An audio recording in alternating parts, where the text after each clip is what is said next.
IPL is back. இந்த வருஷம் யார் ட்ராஃபி எடுக்க போறாங்கன்னு நம்ம வெயிட் பண்ணி பார்க்கலாம். ஆனா இந்த கேம்ல இருந்தே நம்மளோட இன்வெஸ்ட்மெண்ட் லெசன்ஸ் நம்மளால படிக்க முடியும்னா நீங்க நம்புவீங்களா? 17ஆம் தேதி காலையில 10 மணிக்கு how to chase your investment goals through mutual fund the IPL way அப்படிங்கிற ஒரு தலைப்புல வெபினார் இருக்கு. அதை தொடர்ந்து மத்தியானம் 1:30 மணிக்கு is it a right time to invest in India அப்படிங்கிற தலைப்புலயும் ஒரு வெபினார் இருக்கு. 2 வெபினாரையும் மிஸ் பண்ணாதீங்க. இந்த வெபினார் உங்களுக்கு ரெஜிஸ்டர் பண்ணணும்னா கீழே இருக்கிற லிங்க் கிளிக் பண்ணி ரெஜிஸ்டர் பண்ணிக்கோங்க. பயோலையும் நாங்க லிங்க் கொடுத்துருக்கோம். சீஸ்ஃபயருக்கு பின் முதலீடு. ஃபர்ஸ்ட் வெள்ளிக்கிழமை அன்னைக்கு எத்தனை பேர் சீஸ்ஃபயர் வரும்னு எதிர்பார்த்தீங்க? அநேகமாக ரொம்ப குறைவான நபர்கள் தான் சீஸ்ஃபயர் இந்த வீக்கெண்ட் வரும்னு எதிர்பார்த்துருப்பீங்க. இந்த கேள்வியை நானும் வெள்ளிக்கிழமை அன்னைக்கு எழுப்பி உரையாடலில் ரெக்கார்ட் பண்ணிட்டு மறுபடியும் கிளம்பிட்டேன் ஊருக்கு. வெள்ளிக்கிழமை அதுக்கப்புறம் நடந்த நிகழ்வுகள் எல்லாமே உங்களுக்கு நல்லா நினைவில் இருக்கும்னு நம்புகிறேன். எப்போவுமே ஒரு இன்வெஸ்டர் அடுத்தது என்ன நடக்கும் அப்படின்ற எதிர்பார்ப்பின் அடிப்படையில் தன்னுடைய நிலைப்பாட்டை உருவாக்கி கொள்ள வேண்டும். பட் நம்ம என்ன பண்ணுறோன்றதை கொஞ்சம் யோசிங்க. இதுக்கு முன்னாடி நடந்த விஷயங்களை விமர்சனம் பண்ணிக்கிட்டு அந்த விமர்சனத்தின் அடிப்படையில் நம்முடைய நிலைப்பாட்டை உருவாக்கி கொண்டிருக்கிறோம். ஸோ முன்னாடி நடந்த விஷயங்கள் ரொம்ப தரமான சம்பவமாக இருந்துச்சுன்னு வச்சுக்கோங்களேன். அப்போ நம்ம அந்த சம்பவத்துக்கு ரியாக்ட் பண்ணுறோம். இதில் இன்னொரு லேயரையும் நம்ம ஆட் பண்ணிக்கிறோம். அந்த சம்பவத்தை யாராவது சம்பவம் பண்ணாங்கன்னு வச்சுக்கோங்களேன், அது நமக்கு ரொம்ப பிடிக்குது, அதை பிடிச்சிக்கிறோம். ஸோ நம்முடைய தமிழ் சமூகத்தில் முதலீட்டை பொறுத்த வரைக்கும் ரீசன்சி பயஸ்க்கு நம்ம ஒரு செகண்ட் லெவல் ரீசன்சி பயஸ்னு ஒன்று கண்டுபிடிச்சிருக்கோம். ஃபர்ஸ்ட் லெவல் ரீசன்சி பயஸ் வந்து ஈவெண்ட் சார்ந்தது. அந்த ஈவெண்ட்ல என்ன நடந்ததுங்கிறத வச்சு நம்ம ஒரு கருத்தை உருவாக்கிக்கிறது. செகண்ட் லெவல் ரீசன்சி பயஸ்ங்கிறது அந்த ஈவெண்ட்டுக்கு ஒரு விமர்சனம் வருது பாருங்க, அந்த விமர்சனத்தை பிடிச்சிக்கிறது. இதுல நான் ரொம்ப வேடிக்கையா பார்க்கறது என்னன்னா, ஃபர்ஸ்ட் லெவல் ரீசன்சி பயஸ் நம்ம சமூகத்தில் வெறும் 25% தான். Second level recency bias 75%. இதுல நம்ம வந்து இப்படிப்பட்ட ஒரு பயஸ்க்குள்ள என்னென்னவோ கொண்டு வந்து கலந்துக்கிறோம். வாரன் பஃபெட் சொன்னது, கெய்ன்ஸ், பெஞ்சமின் கிரஹாம் எல்லாத்தையும் மிக்ஸ் பண்ணி பயங்கரமா ஒரு கலவையை கிரியேட் பண்றோம். பட் ஆக்சுவலா இந்த மாதிரி கலவைகள்லாம் எப்படி தெரியுமா? உணவு ஒரு நல்ல சுவையான விருந்து இருக்கு. இந்த விருந்து முடிஞ்ச உடனே எல்லாம் என்ன பண்ணுவாங்க, அந்த வேஸ்ட் ஃபுட்டெல்லாம் கொண்டு போய் வெளியில கொட்டி ஒரு டப்பால மிக்ஸ் பண்ணுவாங்க. நம்முடைய சிந்தனைகள் வந்து அந்த வேஸ்ட் ஃபுட்டு மாதிரி தான் இருக்கு. அது எதுக்குமே உதவாது ஆக்சுவலா. ஏன்னா நம்ம வேண்டாதெல்லாம் மிக்ஸ் பண்ணும்போது என்ன ஆகுது, எல்லாத்தையும் மிக்ஸ் பண்ணும்போது எல்லாம் நல்ல டிஷ்ஷஸ் தான். தனியா வாரன் பஃபெட் சூப்பர், இந்தியன் எக்கானமியில் இருக்கக்கூடிய வாய்ப்புகள் super, banking super, FMCG super, IT super, எல்லாம் கரெக்டு. ஆனால் நம்ம என்ன பண்ணுறோம், இதெல்லாம் மிக்ஸ் பண்ணுற விதத்தில் இது எல்லாத்தையுமே நம்ம வந்து வீணடிச்சிடுறோங்கிறது தான் என்னுடைய கருத்து. ஏன்னா இது எல்லாத்தையும் நம்ம எப்படி யூஸ் பண்ணுறோன்னா முதலீட்டுக்கு பயன்படுத்துறது இல்லை. ஆக்சுவலாக வேற ஏதோ ஒரு சைக்கலாஜிக்கல் தேவைக்காக நம்ம இதை பொருட்படுத்துகிறோம். ஸோ இன்வெஸ்ட்மெண்ட் அப்படிங்கிறத எல்லாரும் இங்கே எப்படி பார்க்குறாங்கன்னாக்கா ஒரு சைடு இன்கம். எக்கானமியெல்லாம் நல்லது இல்லைங்க, பட் நான் ஷேர் வாங்கி விற்று காசு பண்ணணும், இப்படி ஒரு உளவியல். இதுதான் இன்னைக்கு மெயின் ஸ்ட்ரீம்ங்க. நான் சொன்ன அந்த 75% சொன்னேன்ல செகண்ட் லெவல் ரீசன்சி பயஸ், அது எங்கே பயன்படுதுன்னா இந்த மாதிரி ட்ரேடிங் பண்ணி காசு பண்ணுறது வந்து ஒரு வாழ்க்கை முறை அப்படின்ற ஒரு இடத்துல கொண்டு வந்து நிப்பாட்டியிருக்கு. ஆனால் உண்மை என்ன தெரியுமா? 99.9 விழுக்காடு ட்ரேடர்கள் பேங்க்ரப்ட் ஆவாங்க. இன்னைக்கு இல்லைன்னா 2 வருஷம் கழிச்சு, இல்லைன்னா இன்னும் 2 வருஷம் கழிச்சு. நான் யோசிச்சு பார்க்குறேன், நான் ஆரம்பிச்ச நாள்லேருந்து இன்னை வரைக்கும் எந்தெந்த ட்ரேடர்ஸ் சர்வைவ் ஆயிருக்காங்கன்னு பார்த்தீங்கன்னா 2 வகையான பேர் சர்வைவ் ஆயிருக்காங்க. ட்ரேடரில் 2 வகை. ட்ரேடிங் பண்ணி எக்கச்சக்க காசு பண்ணிட்டு தான் இருக்கிற இடம் தெரியாம இருக்கிறவன் ஒரு வகை. அவனை நீங்க பார்க்கவே இல்லை, ஆக்சுவலா அவனை நீங்க பார்க்கவே மாட்டீங்க. அவன் என்ன மாதிரி இன்வெஸ்டர்கிட்ட கூட எப்பயோ ஒரு நாள் பேசுவான், எங்கேயோ பார்க்குற இடத்துல இது பண்ணுவான், ரொம்ப குவைட்டா இருப்பான், வெளியே தெரியவே மாட்டான். ஏன்னா அவனுக்கு தெரியும், அவன் பேசினானா அந்த பேச்சை அவனை ஃபினிஷ் பண்ணிடும். அவன் கான்சன்ட்ரேஷன் எல்லாமே அவன் ட்ரேடிங் மேலே தான் இருக்கும், பேசக்கூட மாட்டான். அது ஒரு வகையான ட்ரேடர். இன்னொரு வகையான ட்ரேடர் தான் ட்ரேடர்னு சொல்லிக்கிட்டு தான் பயங்கரமா காசு பண்றதா வெளியே காட்டிக்கக்கூடிய ட்ரேடர்.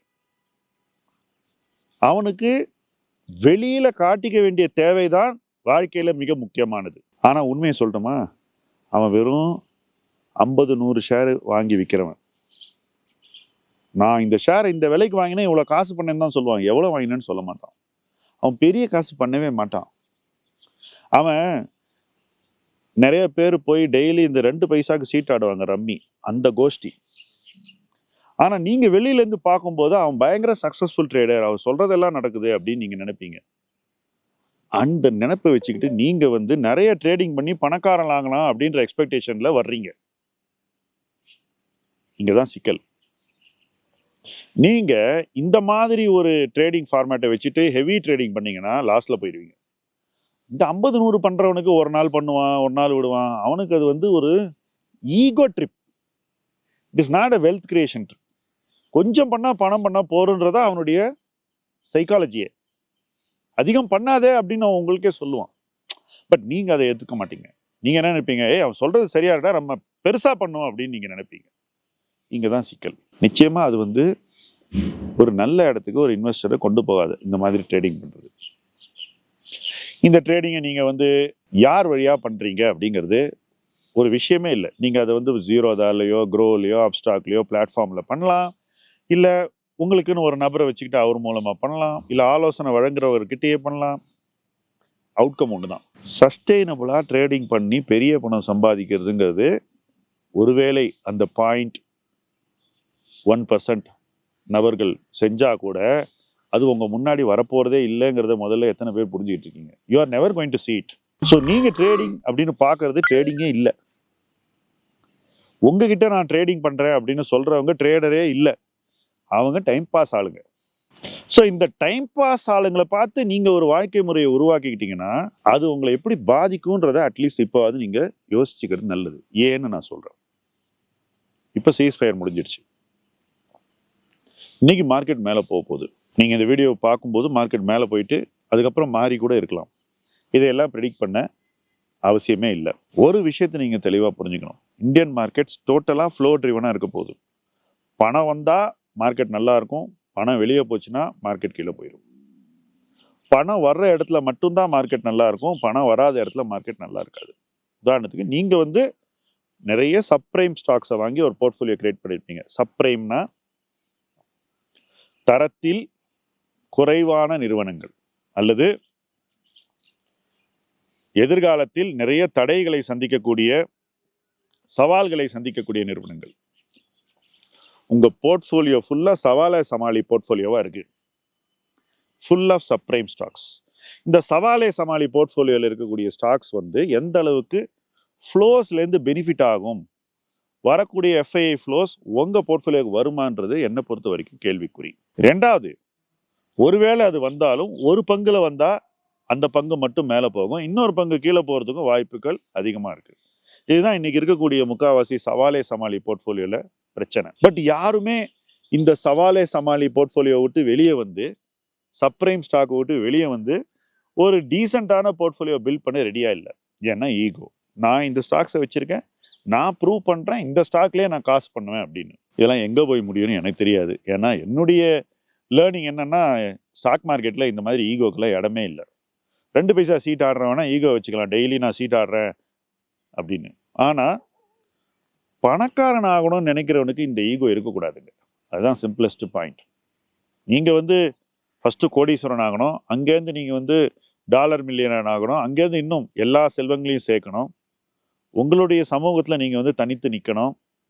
நீங்க இருக்கிற ஒரு சோஷியல் ஸ்டாட்டால உங்களுக்குன்னு ஒரு தனி இடத்தை நீங்க பிடிக்கணும்னு நீங்க நினைச்சீங்கன்னா இந்த டைம் பாஸ் விஷயங்கள்லாம் உங்களை அந்த இடத்துக்கு கொண்டு போகாதுங்கிறதா என்னுடைய பாயிண்ட். இதை நான் விதவிதமா சொல்ல ட்ரை பண்ணிட்டு இருக்கேன். நாட் டு மச் சக்சஸ், அதை நானே ஒத்துக்கிறேன். பட் எனக்கு அந்த சக்சஸ் முக்கியம் இல்லை. யாருக்கு முக்கியம்னா, யாருக்கு அந்த சக்சஸ் வேணுமோ அவங்களுக்கு தான் முக்கியம். நானும் இதை சொல்லிட்டு போயிடலாம். என்னை பொறுத்த வரைக்கும் இதை பல பேர் கேட்கலன்னா எனக்கு நஷ்டம் இல்லை. பட் நான் சொல்றது நான் பார்த்த உண்மை, நான் பார்த்து கொண்டிருக்கும் உண்மை, நாம எல்லாரும் சேர்ந்து பார்க்க போகிற உண்மை. இந்த உண்மையை நம்ம பார்க்கணுமான்னா நம்ம தலையெழுத்து அதை பார்த்துதான் ஆகணும். நல்லா வாழக்கூடியவன், நல்லா ஜெயிக்கக்கூடியவன் தப்பான பாதையில போய் தோக்கிறதுங்கிறது நம்மளுடைய சமூகத்துல என்ன புதுசா? எத்தனை பேர் இருக்க வேண்டிய இடத்துல இல்லாம வேற ஒரு இடத்துல இருக்காங்கன்றது நமக்கு என்ன புதுசா? இல்ல. ஸோ அது தொடர்ந்து நடக்க தான் போகுது. அதை நம்ம பார்த்து தான் ஆகணும், வேற வழி இல்லை. பட் எதை நம்ம பார்க்க விரும்புகிறோம்னா, இது மாதிரி நிகழ்வுகளில் இருந்து மீண்டு வரும்போது சில பேர் மனம் மாறி, இல்லை நமக்கு இதை விட ஒரு பெரிய பர்பஸ் இருக்கு, நாம அதை நோக்கி போகணும், இதெல்லாம் நமக்கு டிஸ்ட்ராக்ஷன்ஸ், நாம இதெல்லாம் செய்யக்கூடாது அப்படின்னு சில விஷயங்களை ஒதுக்கிட்டு அந்த முக்கியமான விஷயங்கள் தங்கள் வாழ்க்கைக்கு எப்படி ஒரு மாற்றத்தை கொண்டு வரும் என்பதை சிந்திக்க ஆரம்பிச்சாங்கன்னா, every crisis will create better investors. இந்த சீஸ்ஃபயர், இந்த பாகிஸ்தான் சார்ந்த சர்ச்சைகள்லாம் என்னை பொறுத்த வரைக்கும் it is another opportunity to create better investors. எல்லா கிரைசிஸுமே ஒரு பெட்டர் இன்வெஸ்டரை கிரியேட் பண்ணுறதுக்கான ஆப்பர்ச்சுனிட்டி தான் நான் பார்க்குறேன். பெட்டர் இன்வெஸ்டர் எப்படி உருவாகுவான்? ஃபஸ்ட்டு அந்த கிரைசிஸ்லேருந்து அவன் தன்னை மாற்றிக்கணும். தான் அப்படியே இருந்து கம்பு சுற்றிக்கிட்டு இருந்தா பிரயோஜனம் இல்லை. ஸோ இந்த கிரைசிஸுக்கு அப்புறம் மறுபடியும் குளோபல் ஃப்ளோஸ் இந்தியாவுக்கு வரத்தான் போகுது. நிச்சயமாக இந்த குளோபல் ஃப்ளோஸ் ஈக்விட்டி மார்க்கெட்டில் வேல்யூவேஷனை ஃபர்தர் உயர்த்தத்தான் போகுது. அது உயர்த்தும் போது நமக்கு என்ன பண்ணுறதுன்னு இன்னும் கன்ஃபியூஷன் வரலாம். நம்ம வச்சிருக்க ஸ்டாக் இந்த ஃப்ளோஸ்னால பெனிஃபிட் ஆகாமல் இருக்கும். சில ஸ்டாக்ஸ் கீழே கூட போகலாம், அது நம்மளை இன்னும் ஃபர்தர் கன்ஃபியூஸ் பண்ண போகுது. அப்போது இந்த கன்ஃபியூஷன்லாம் டீல் பண்ண வேண்டிய பொறுப்பு இன்வெஸ்டருக்கு தான் இருக்குது. இந்த மாதிரி கிரைசிஸ் தொடர்ந்து இந்த ஆண்டுகள் வந்து கொண்டே இருக்கும். இந்த ஆண்டில் இந்த மாதிரி ஒரு விஷயமா வரும். எப்படி தலேப் சொன்னார் பாருங்க, மினி பிளாக் ஸ்வான், அது மாதிரி நடந்துக்கிட்டே இருக்கும் இந்தியாவில் இந்த வருஷம். அப்படி நடக்கும்போது உங்கள் போர்ட்ஃபோலியோக்கு என்ன ஆகுது, நீங்கள் அதை எப்படி பார்க்குறீங்க, அதிலிருந்து எப்படி மீண்டு வருகிறீர்கள் அப்படிங்கிறதா ரொம்ப ரொம்ப முக்கியம். என்னை பொறுத்த வரைக்கும் மோர் ஆஃப் த சேம் என்ற அந்த ஃபிலாசபி இந்த ஆண்டு பங்குச்சந்தையில் வேலை செய்யாது. You need to break free from what you did in the past. Especially இந்த சப்ரைம் ஸ்டாக்ஸில் ஃபோக்கஸ் பண்ணக்கூடிய இன்வெஸ்டர்ஸ் நிச்சயமாக அதிலிருந்து வெளியேற வேண்டும். சவாலே சமாளிங்கிறது ஒரு இன்வெஸ்ட்மெண்ட் ஃபிலாசபி கிடையாது, அது ஒரு ஈகோ ட்ரிப். அந்த ஈகோ ட்ரிப்லேருந்து வெளியே வந்து உலகம் எப்படி இந்தியாவை பார்க்குது அப்படின்னு நீங்கள் பார்க்க ஆரம்பிச்சிங்கன்னா உங்களுக்கு நல்லது. ஏன்னா இந்த வருஷத்துலேருந்து, குறிப்பாக இந்த வருஷத்தில், how the world Jesus will be more important then how you see India. ஏன்னா உலகம் நம்ம எப்படி பார்க்குதுங்கிறது தான் இன்றைக்கி நம்ம மார்க்கெட்டை ஸ்டெபிலைஸ் பண்ணக்கூடிய ஒரே ஃபேக்டர்னு நான் நினைக்கிறேன். நம்ம வந்து completely connected to globalisation despite all the other tariffs and மற்ற விஷயங்கள்லாம் இருந்தால் கூட. ஸோ இன்றைக்கி ஒரு இன்வெஸ்டர் வந்து தன்னை வேர்ல்ட் வியூவோட அலைன் பண்ண வேண்டிய ஒரு கட்டாயத்தில் இருக்கான். இந்த வேர்ல்ட் வியூவோட அலைன் பண்ணாமல் ஏற்கனவே ஏதோ 2 வருஷம் 3 வருஷம் முன்னாடி வாங்கின ஸ்டாக்ஸே திரும்ப அரைச்சமாகவே அரைச்சிக்கிட்டு இருந்தீங்கன்னா நீங்கள் வந்து கம்பு சுற்றிக்கிட்டு இருப்பீங்க. உங்கள் போர்ட்ஃபோலியோ ஒரு சவாலே சமாளி போர்ட்ஃபோலியோ ஆகிடும். அதில் இருக்கக்கூடிய சப்ளை தரம் நிச்சயமாக வந்து அதிக வெற்றியை கொடுக்கறதுக்கு வாய்ப்புகள் இல்லை என்பது என்னுடைய கருத்து. இந்த கருத்துக்களை இந்த சீஸ்ஃபயர் முடிஞ்ச அப்புறம் சொல்லலாம் அப்படின்னு நானும் வெயிட் பண்ணிட்டு இருந்தேன். இப்போ சொல்கிறேன். மறுபடியும் இந்த மார்க்கெட்டில் ஒரு ரேலி வந்தால் இந்த ரேலியை சப்ரைம் ஸ்டாக்ஸிலிருந்து வெளியேறி ஒரு வேர்ல்டு வியூ உள்ள போர்ட்ஃபோலியோ பில்ட் பண்ண நீங்கள் பயன்படுத்துவீர்கள் என்று நிச்சயமாக நம்புகிறேன். அந்த வேர்ல்டு வியூ சார்ந்த போர்ட்ஃபோலியோ உங்களுக்கு ஒரு பெட்டர் இன்வெஸ்ட்மெண்ட் எக்ஸ்பீரியன்ஸை கொடுக்கும், வளர்ச்சியை கொடுக்கும், உங்களை பெருசாக திங்க் பண்ண வைக்கக்கூடிய இடம்தான் இந்த களம். இந்த களத்தில் பெருசாக திங்க் பண்ணி இணைந்து பயணிப்போம். முதலீட்டு களம் உங்கள் களம். நன்றி.